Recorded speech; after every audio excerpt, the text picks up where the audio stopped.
It is 6:01 on your Friday morning. Good morning to you, Kentuckiana. I'm Jim Stratman. Grace has the day off, and we are getting set for the weekend. It is almost here, but we are going to have some weather stories that we need to watch throughout the weekend. And it starts today with a weather impact alert day. Let's head over to meteorologist Matt Breland, who is tracking those impacts for us. That's right, Jim. Yeah, make sure that you have ways of receiving severe weather alerts today throughout the afternoon and evening time. We're expecting some thunderstorms to develop that will contain some brief periods of some intense rainfall, and also strong winds will be a possibility as well. The tornado threat is staying very, very low, so that is the good news, but we're still going to see some of those storms create some impacts as we head later on into the day.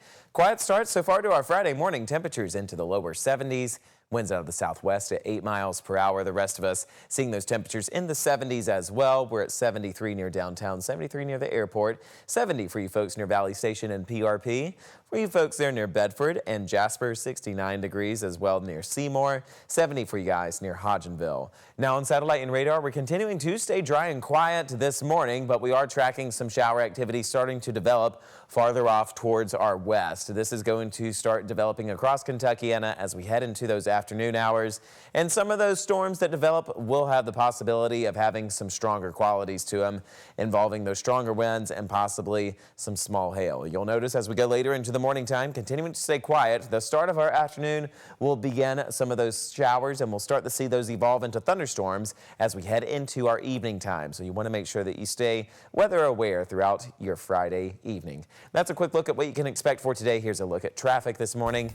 Here's our live traffic cameras from Trimark. Everywhere looking good to go. All of our major interstates moving along just fine. If we have any updates or holdups, we'll let you know. Jim?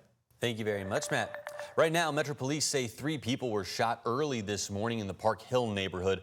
2 of them were teenagers. Just before 12:30 this morning, police were called out to the 1600 block of West Oak Street, where they found a man and a teenage boy and girl all suffering from gunshot wounds. The 3 were taken to the hospital and are expected to survive. Police are asking you to call the anonymous tip line if you know anything about this shooting. That number is 574-LMPD. Well, Bardstown Road is one of the most popular spots here in Louisville, but street takeovers and large fights breaking out in recent weeks have people calling for change. Now, city leaders are taking action.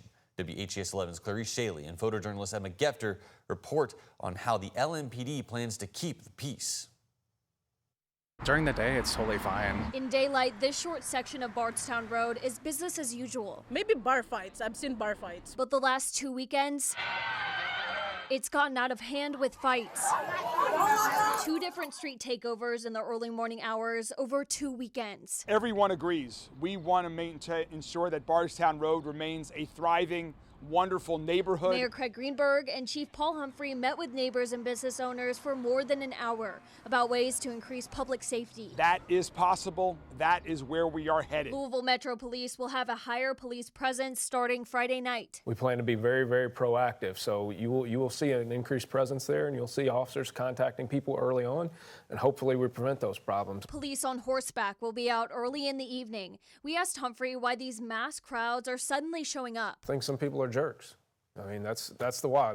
We deal in the business of people who can't follow the rules. They're habitual line crossers. Some bars told us more police presence would help. More cops, that goes around and, check around the area.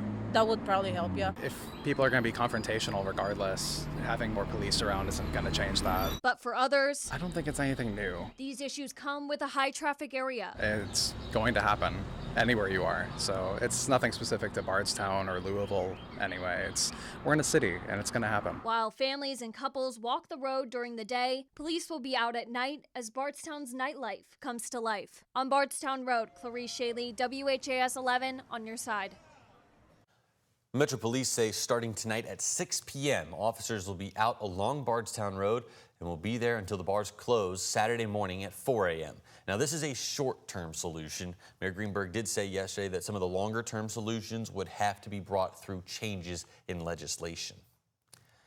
Well, not even a week after he was convicted for his role in the disappearance of Crystal Rogers, Steve Lawson says he wants a new trial, claiming that the jury's bias and legal mistakes happened during that case. Now, the motion was filed by Lawson's attorney yesterday, citing failures of jury instruction errors involving DNA testing, courtroom spectators wearing pink, the color of Team Crystal Rogers, and a lack of adequate prep time for Lawson and his legal team.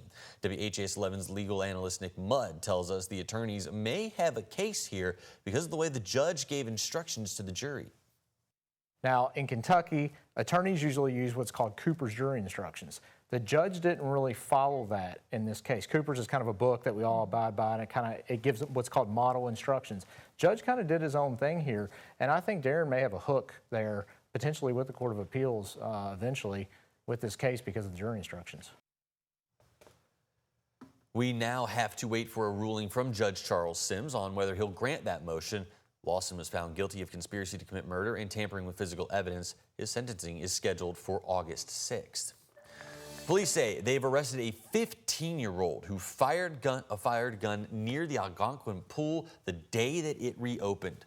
Witnesses told police that two groups of teens got into a fight at the park, leading one of those teenagers to jump a fence and grab a gun. No one was hurt during this shooting. That 15-year-old is now facing multiple charges, including wanton endangerment and possession of a handgun by a minor.